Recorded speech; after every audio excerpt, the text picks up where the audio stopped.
Cool.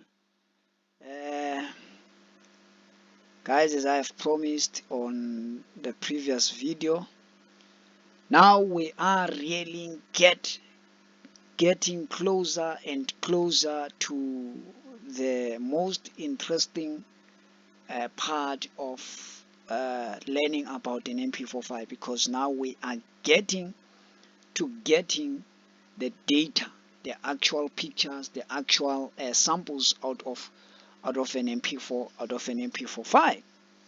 We are almost there, few steps to get there. Now what we have done, we have passed the MP4 file, passed out all the important boxes that contribute to being able to locate your pictures in a video, or being able to locate your audio samples for an audio track. So now, after we are done passing these boxes here, we're passing all the tables that are found within the STPL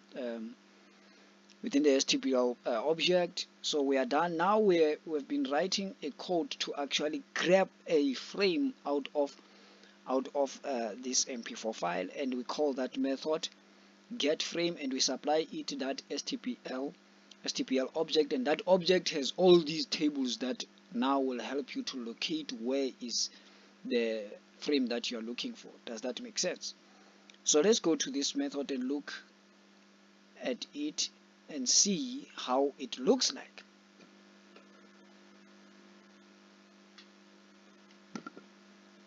So this is the method called getFrame. It receives the table, the sample to table box as its parameter. And what do we do here? We are actually hard coding the frame that with the number of the frame that we want. For example, we want a frame that is number 15. That means we are looking for a frame that is at number 15 on this series of frames that are in this video. Here, this is a frame number. We're looking for frame number 15. We're hard coding it. Normally, this you would enable your users to do it, or you will do it using a timer. But now let's hard code, because what we want is to get the basics right. In everything that you do, you have to make sure that you get the basics right, because if you do not get the basics right, then you are more likely to be lost. Like, you will work very long hours without making any progress. So we need to get the basics right. We need to understand how this data is actually structured, and how to get it out of this object within which it is serialized. So we are looking for frame number 15 on this series of frames. So when we look for frame number 15, what do we do? We create a list where we're going to get the sizes of all the frames up to that frame. So here we take the first 15 frames. Now, these first 15 frames include this frame that we are looking for. And if you are following along again, you will remember that I said the samples in an MP4 file are grouped into chunks. There's a set of chunks within which there are these samples. So now that we know we're looking for frame number 15, we have to locate the chunk within which that frame is found. Does that make sense? We also need the offset relative to the file, to the whole file, not relative to the box. Relative to the file, we need the offset relative to the whole file where that frame is located. Does that make sense? So we create this list of sizes. It gives us all the sizes. It gives us, we get the sizes of the first 15 frames, which include this one that we are looking, frame number 15. So we get the chunk offsets. This is the whole list of all the chunks that are in this file. So the frame number 15 that we are looking for is within this offset. Does that make sense? Cool. This frame is within these offsets. So we also need we also have a table where we store the the the chunk tables, the chunks that we are looking for. We have offset, we need the sizes of the frame, we need the offsets relative to the file, and then we need the chunks. Does that make sense? We need the index of the chunk, and then from the index of the chunk we'll be able to actually map to an offset. Then from the offset we are able to map to a size of that frame, and then once we have that information, then we know from where to read up to where, because we have the size, we have the offset, and then we also have the index of the chunk within which the frame that we are looking for is found. Does that make sense? So these frames in chunk will give us the list of chunks, with the list of all chunks, including the chunk within which we are looking the frame, within which we are looking the frame that we are looking. English is not my mother tongue. Cool. I hope but do make sense. So how do we do that? So we create two variables, chunk number, which will give us the index of the chunk, or the chunk, the index of the chunk within which the frame that we are looking for is found.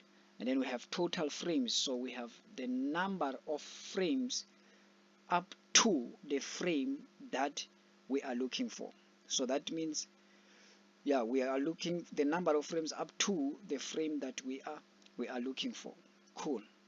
So now we make a loop here. We have to loop, and while we loop, one of the things that we're gonna do would be incrementing the chunk number if or provided that the total number of frames is still less than the frame that we are looking for. Does that make sense? If the total number of frames is still less than the frame that we are looking for, then we will increment this chunk number until we get to a point where we have this total number of frames equal or greater than this. Does that make sense? So how do we do that? We go to the chunk number, go to the first chunk, and then we get the number of samples within that chunk, and then we store that number into total frame. Total frame begins as 0, and then that means for the first loop it's gonna be 0 plus the total number of samples per chunk, the total number of samples within this current chunk. For example, within this current chunk there may be 3 samples on the first loop. There may be three samples. So we take that 3, we add it to 0, we save that to total frames, and then we increment by 1, and then we come back for the second loop. We test, is the total number of frames still less than the frame number? Yes, it is, because we only got 3 there. So we will do that until we get to a point where when we come here, this condition fails, and when this condition fails, then we know that we have got to a chunk number. We now have a chunk number where this frame that we are looking for is. Does that make sense? So let's say if it's at 3, so we save that, we have it in a variable, and we get out of this loop. So after that loop, now that we know the index of the chunk within which the frame that we are looking for is, we have to go to the frames in a chunk list. So here, this is the total number of chunk list. So we go straight to the chunk that we are looking for, we subtract 1, then we go